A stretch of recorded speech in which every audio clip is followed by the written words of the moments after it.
Hello दोस्तों, फिर से आपका स्वागत है एक और नई क्लास में।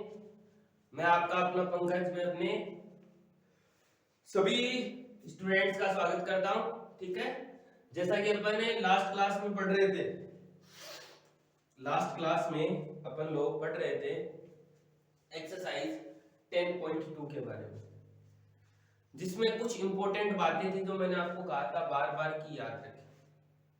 ठीक है, आज कुछ नई बातें और आएंगी, उनको भी अपन देखेंगे।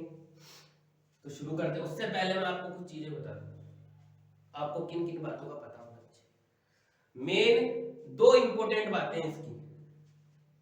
पहला, the angle between tangent and radius is equal to 90 degree. त्रिज्या और स्पर्श रेखा के बीच का कोण 90 डिग्री होता है। एक बात तो ये पता होनी चाहिए। दूसरी बात, Pythagoras theorem, all time favourite, h square is equal to p square plus b square. कर्ण का वर्ग बराबर आधार का वर्ग प्लस लंब का वर्ग। ये पता होनी चाहिए, ये बहुत इंपॉर्टेंट बात है। तो आज अपन चलेंगे क्वेश्चन नंबर 7 की तरफ। ठीक है, क्वेश्चन नंबर 7 में क्या दिया हुआ है? टू कॉन्सेंट्रिक सर्किल, दो कॉन्सेंट्रिक सर्किल है, सकेंद्रीय वृत्त। तो सकेंद्रीय वृत्त कौन से होते हैं? जिनका केंद्र एक होता है। तो मैं भी यहां पे दो कॉन्सेंट्रिक सर्किल बनाऊंगा। पहला और ये दूसरा, दो कॉन्सेंट्रिक सर्किल बना दिए मैंने। ठीक है, ऑफ रेडियस 5 एंड 3, दोनों की रेडियस कितनी है? 5 और 3 है रेडियस, त्रिज्या 5 और 3। अब सीधी सी बात है, ये रहा सेंटर पॉइंट। जो 5 त्रिज्या होगी, रेडियस होगी, वो बड़े वाले की होगी। 3 होगी, वो छोटे वाले की होगी। 3 छोटे वाले की होगी। तो यहां से इसको थोड़ा सा बाद में बनाते हैं, पहले थोड़ा आगे चलते हैं। Find the length of the chord of the circle larger circle with touch the smaller circle. यानी कि आपको बड़े वाले सर्किल की कॉर्ड फाइंड करनी है जो कि छोटे वाले सर्किल को टच करती है। ठीक है, यानी कि हिंदी में कहता है आपको बड़े वाले वृत्त की जीवा निकालनी है जो छोटे वाले वृत्त को स्पर्श करती हो। मैं भी निकाल लेता हूं। क्या ये स्पर्श रेखा बन गई?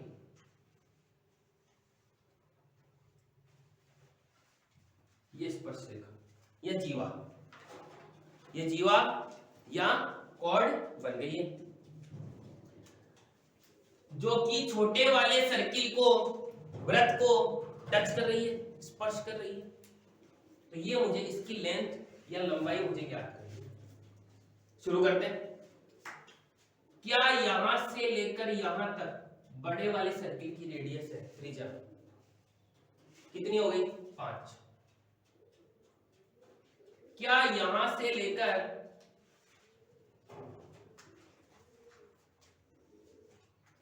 यहां तक फिर बड़े वाले सर्किल की रेडियस 5 सेंटीमीटर। साथ में यहां से लेकर यहां तक ये छोटे वाले सर्किल की रेडियस 3 सेंटीमीटर। मुझे फाइंड करनी है कॉर्ड या जीवा की लंबाई जो छोटे वाले सर्किल को टच करती है। ठीक है, इसको नाम दे दो, ये सेंटर ओ, ए, बी और ये सी। ठीक है, पहले इसके बारे में पूरी इंफॉर्मेशन लिखते हैं, फिर क्वेश्चन की तरफ आगे चलेंगे। मुझे दिया हुआ है ए ओ बराबर 5, कोमा ओ बी बराबर ऑल्सो 5 दे दी। साथ में ओ सी 3 सेंटीमीटर, ओ सी बराबर 3 सेंटीमीटर। मुझे निकालनी है ए बी, ए बी। क्या मैं ए बी को क्या लिख सकता हूं? ए सी प्लस बी सी। इन दोनों को तोड़ दिया दो भागों में और दोनों को जोड़ने से आंसर आ जाएगा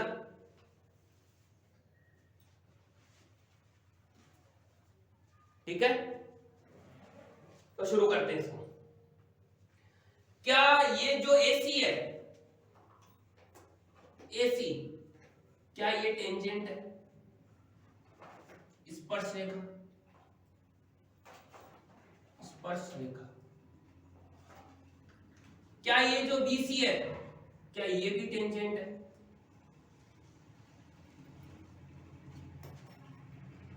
स्पर्श रेखा, दोनों स्पर्श रेखा। क्या ये जो OC है, OC क्या ये रेडियस है? त्रिज्या। क्या अभी अभी मैंने आपको कहा था कि the angle between tangent and radius is equal to 90 degree, 90 degree. तो क्या ये रेडियस त्रिज्या, ये टेंजेंट एंगल बन गया 90 डिग्री। क्या OCB ये भी 90 हो गया? क्यों? क्योंकि BC टेंजेंट और ये OC त्रिज्या, स्पर्श रेखा के बीच का कोण 90 डिग्री। तो मुझे तो एक ही चीज पता है 90 डिग्री वाले में, पाइथागोरस थ्योरम। तो पाइथागोरस थ्योरम OAC में जब पाइथागोरस थ्योरम लगाऊंगा क्या होती है? h square is equal to p square plus b square. Hindi में कहें तो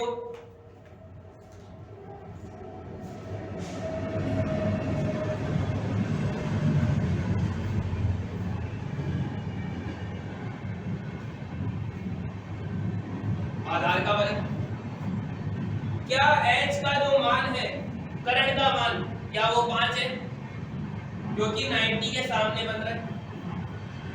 5 का वर्ग 5 स्क्वायर इक्वल p लंब परपेंडिकुलर OC 3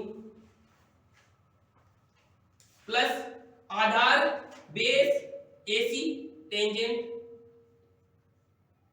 अब बस इसको सॉल्व करना है, अब बस इसको सॉल्व करना है। तो सॉल्व कर दो इसको। 25 बराबर 9 प्लस AC का स्क्वायर।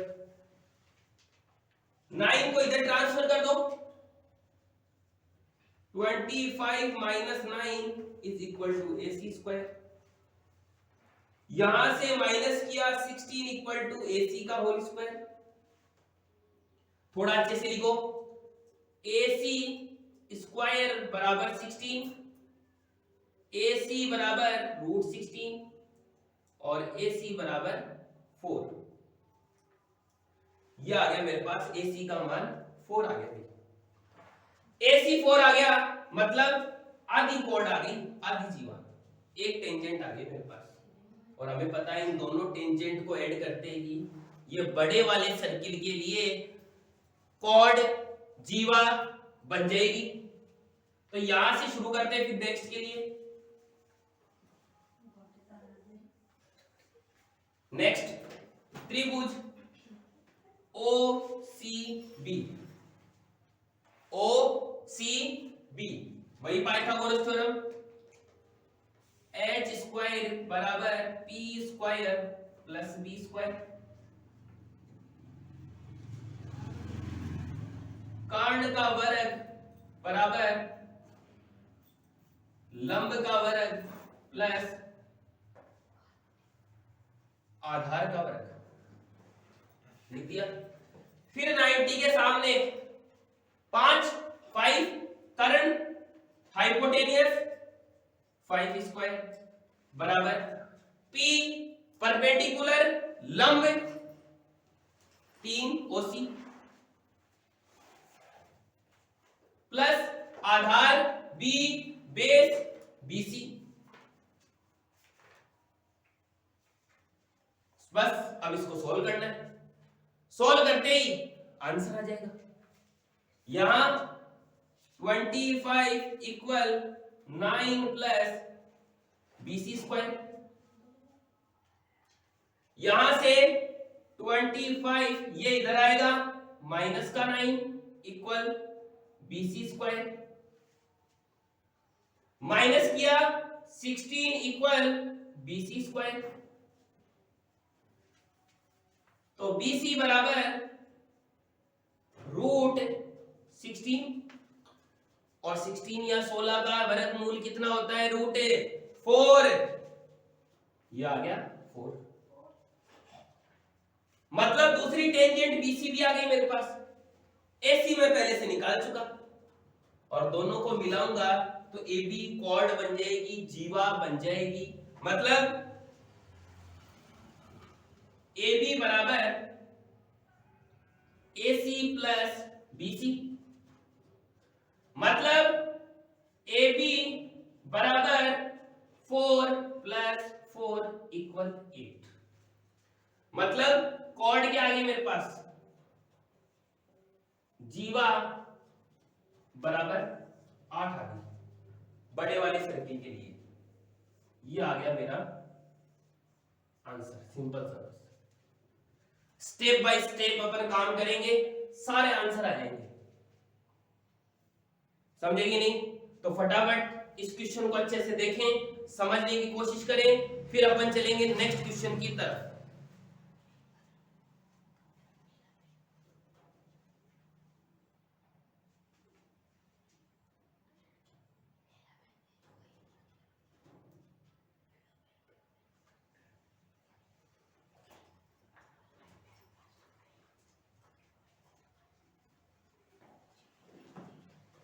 आई होप सब बच्चों को समझ में आ रहा होगा, ठीक है। तो चलते हैं नेक्स्ट क्वेश्चन की तरफ। क्वेश्चन नंबर कौन सा था ये, 7th नंबर क्वेश्चन था ये, क्वेश्चन नंबर 7, ठीक है। अब चलेंगे क्वेश्चन नंबर 8 की तरफ।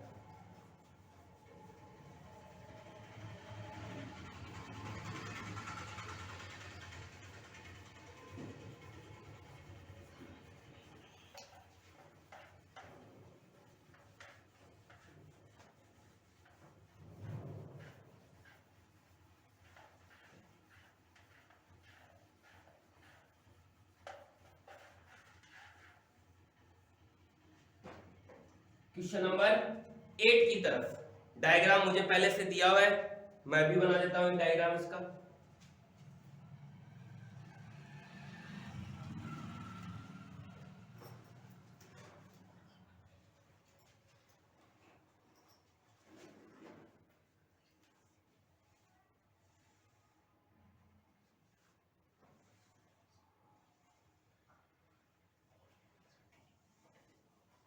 ये मैंने इसका डायग्राम बना दिया, नाम भी दे देते हैं ABCD,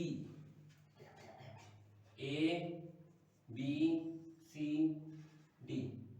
और ये पॉइंट है PQR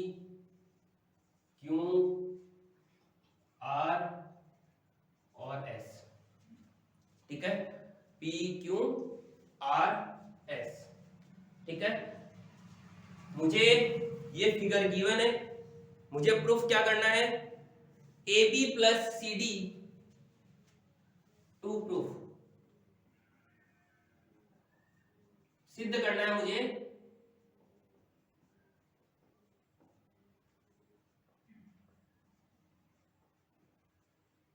AB प्लस CD बराबर BC प्लस AD, ये मुझे प्रूफ करना है।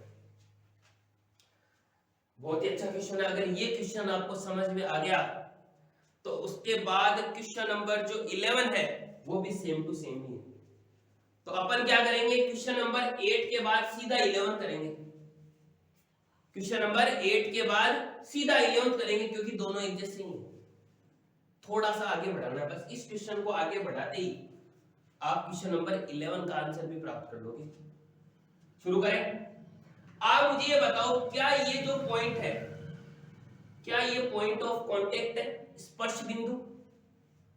स्पर्श बिंदु मतलब ये जो AB है वो दो टेंजेंट है, दो स्पर्श रेखा, ये और ये भी स्पर्श रेखा, ये भी स्पर्श रेखा, ये टेंजेंट टेंजेंट टेंजेंट टेंजेंट, मतलब हर लाइन के ऊपर दो टेंजेंट दो स्पर्श रेखा बनी हुई है। मतलब ये चारों को मिलाए तो टोटल 8 8 स्पर्श रेखा या टेंजेंट बन जाएगी, बनेगी कि नहीं? तो आसानी से प्रूफ हो जाए, कुछ खास नहीं, थोड़ा सा ध्यान रखना बस। तो शुरू करें। तो आप मुझे ये बताओ, अब यहां एक नई बात हो रही है, किसी भी एक आउटर या एक्सटर्नल पॉइंट से, बाहरी बिंदु से एक्सटर्नल पॉइंट से जाने वाली दो स्पर्श रेखा या टेंजेंट आपस में बराबर होती है। ठीक है, तो क्या मैं कह सकता हूं कि ए से जाने वाली दो टेंजेंट एपी और एएस दोनों बराबर होगी, क्योंकि ये एक थ्योरम है प्रमेय। तो मैं भी लिखता हूं बाय थ्योरम से, वो लाइन लिखने की जरूरत नहीं, आप बस इतना ध्यान रखें, किसी भी एक्सटर्नल पॉइंट से बाहरी बिंदु से जाने वाली दो स्पर्श रेखा टेंजेंट आपस में इक्वल बराबर होती है। तो यहां से मैं ए से जाने वाली दो टेंजेंट एपी और एएस आपस में बराबर हो जाएगी। समीकरण नंबर 1, इक्वेशन फर्स्ट, ए से जाने वाली, बी से जाने वाली BP B Q, BP B Q, ये सेकेंड इक्वेशन। सी से जाने वाली दो tangent C R C Q, C R C Q, और डी से जाने वाली D R D S.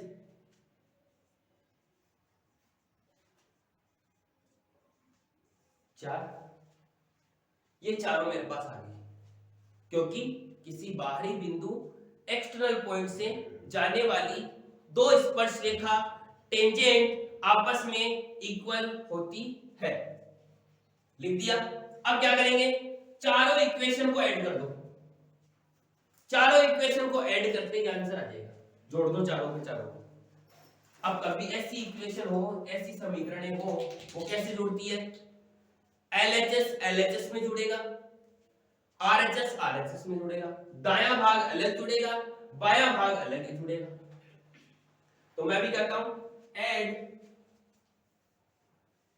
Equation first second third fourth, Hindi में समीकरण 1 2 3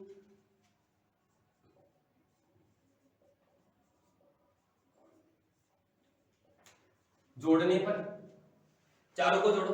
तो एलएचएस को जोड़ूं तो AP plus BP plus CR plus DR बराबर, आरएचएस को जोड़े एएस प्लस बीक्यू सीक्यू और डीएस, जोड़ दिया चारों को।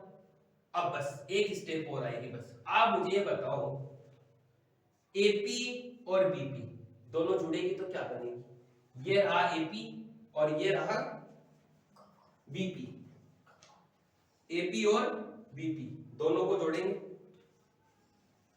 ये रहा एपी ये रहा बीपी, क्या इन दोनों को जोड़ने से एबी बन गया? तो यहां से मैं लिख दूंगा इसको एबी प्लस सी आर और डी आर दोनों जुड़ेगा, बन जाएगा मेरे पास सी डी बराबर ए एस और डी एस, कहा है ए एस और डी एस, ए एस और डी एस, इन दोनों को जोड़ेंगे क्या बन जाएगा AD plus B Q C Q B Q C Q जुड़ेगा, ये बन जाएगा मेरे पास बीसी। ये लो, ये अपना आंसर प्रूफ हो गया, ये अपना आंसर प्रूफ हो गया। समझे कि नहीं? समझ गए तो फटाफट इसको देखें, फिर चलेंगे अपन नेक्स्ट क्वेश्चन की तरफ।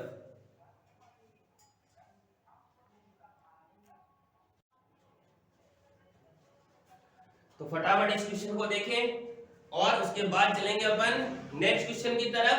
कौन सा? Question number 11। क्योंकि दोनों एक जैसे ही हैं, सेम टू सेम यही है, सेम टू सेम यही है, बस इसी को थोड़ा सा आगे बढ़ाना है।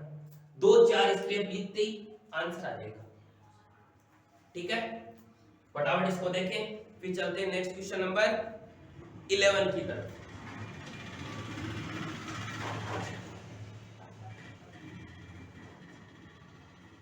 ठीक है, तो क्वेश्चन नंबर 11 की तरफ चले तो उसमें क्या लिखा हुआ है?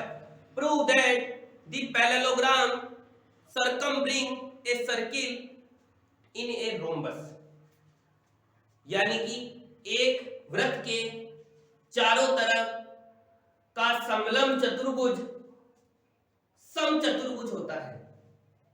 पैरेललोग्राम को कहते हैं समलंब चतुर्भुज, रोम्बस को कहते हैं अपन समचतुर्भुज। ठीक है, तो पहले तो अपन समझेंगे पैरेललोग्राम या रोम्बस क्या होते हैं। पैरेललोग्राम, रोम्बस, समलंब और समचतुर्भुज क्या होते हैं। क्वेश्चन में पहले बात कर लेते हैं इनकी। पहले मैं बात करता हूं पैरेललोग्राम, समलंब चतुर्भुज।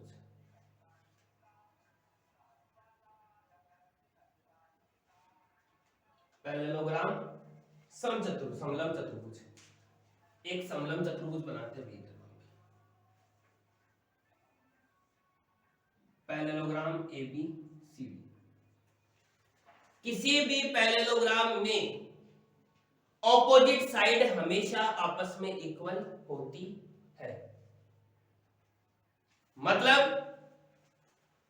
AB बराबर CD और BC बराबर AD,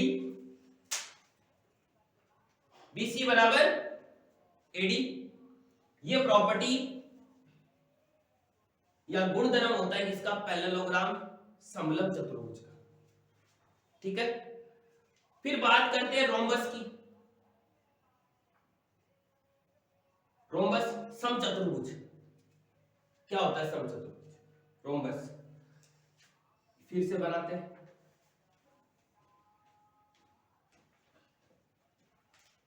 ऐसा चतुर्भुज क्वाड्रिलेटर जिसकी चारों भुजा आपस में बराबर होती है उसे रोम्बस समचतुर्भुज कहते हैं। ठीक है, तो यहां से मैं लिख दूं इसको AB बराबर BC बराबर CD बराबर AD। ये चारों, ये बात है किसकी? रोम्बस और पैरेललोग्राम की। समझे कि नहीं? अब अगर ये चीजें पता है तो आंसर ऑटोमेटिक आ जाएगा क्वेश्चन नंबर 11 का। ठीक है, तो फटाफट इनको देख लें, फिर अपन इस क्वेश्चन को सॉल्व करते रहेंगे।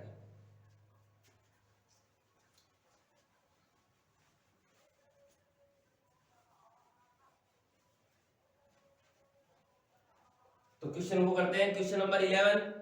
मुझे यही करना है, बस सेम टू सेम यही लिखना है, डिट्टो यहां तक। तो यहां तक तो कोई चेंज नहीं है इसमें। अब इसके आगे करते हैं।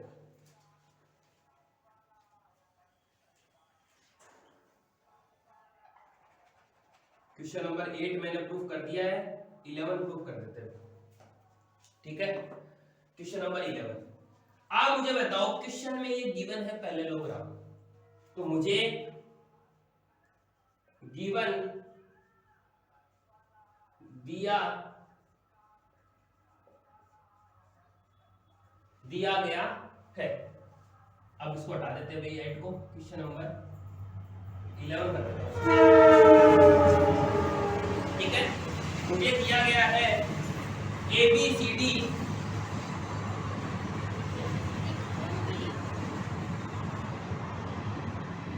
पैरेललोग्राम। तो पैरेललोग्राम की प्रॉपर्टी क्या होती है? ए बी बराबर सी डी और ए डी बराबर बी सी, ए डी बराबर बी सी, ये लिख दिया मैंने। ठीक है, आगे चलते हैं। अब आप मुझे बताओ, क्या मैं ए बी और सी डी आपस में इक्वल है तो इन दोनों में से किसी एक को रिप्लेस कर सकता हूं, प्रतिस्थापित। आप चाहो तो ए बी को सी डी से रिप्लेस कर दो या सी डी को ए बी से प्रतिस्थापित कर दो, बात एक ही है दोनों। तो यहां से मैं क्या करूंगा, ए बी प्लस इस सी डी को मैं लिख सकता हूं ए बी, क्योंकि दोनों बराबर चल रही है, equal A D plus B C को भी मैं लिख सकता हूं ए डी। आप चाहो तो दोनों को सी डी में बदल लो, इन दोनों को बी सी में बदल लो, खाली एक एक को रिप्लेस कर दो, प्रतिस्थापित कर दो। आगे ए बी और ए बी ये बन गया 2 ए बी बराबर ये बन गया 2 ए डी।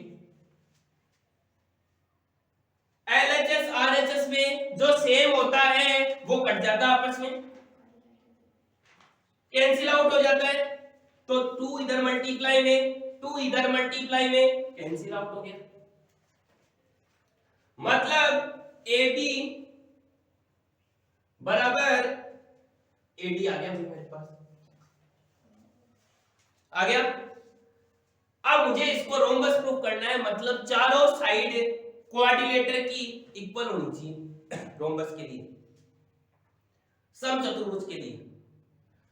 क्या ए बी किसके बराबर चल रहा है, सी डी के, तो क्या मैं यहां से लिख सकता हूं ए बी जो है वो सी डी के बराबर है और ए बी जो है वो ए डी के बराबर भी है, तो यहां से क्या लिख देंगे, ए बी बराबर ए डी बराबर सी डी, तीनों बराबर हो जाएंगे। किन्हीं कोई भी तीन आपस में बराबर होती है तो आप किन्हीं दो को आपस में बराबर लिख सकते हो इक्वल, तो ए बी और सी डी भी बराबर हो गया, ए बी और ए डी भी बराबर हो गया। आगे ए डी किसके बराबर है, बी सी, ये दिया हुआ मैंने, ए डी जो है वो बी सी के बराबर है और ए डी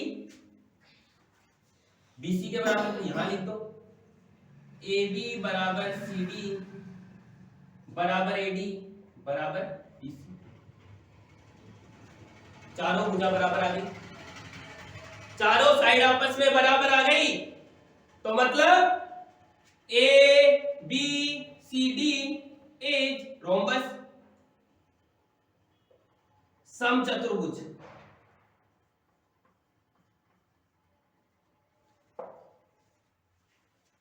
समचतुर्भुज रोम्बस, ये मेरा क्वेश्चन नंबर 11 हो गया।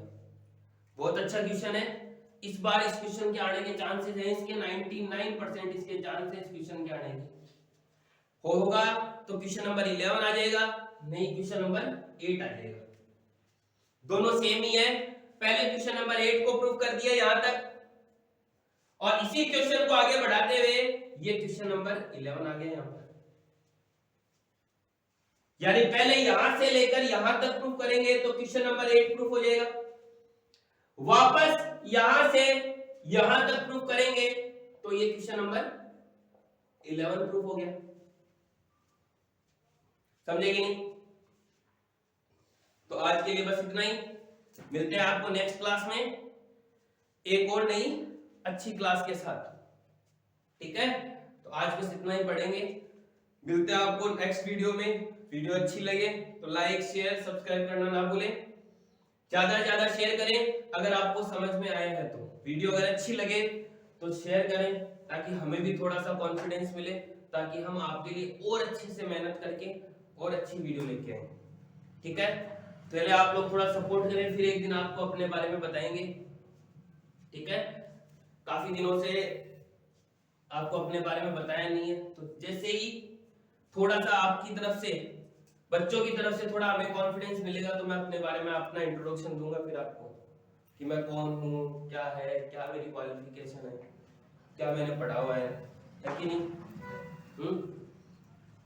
क्या पता आप उन चीजों को देख के समझ जाए, हाँ, फिलहाल के लिए बस इतना ही, मिलते हैं आपको नेक्स्ट क्लास में, ठीक है।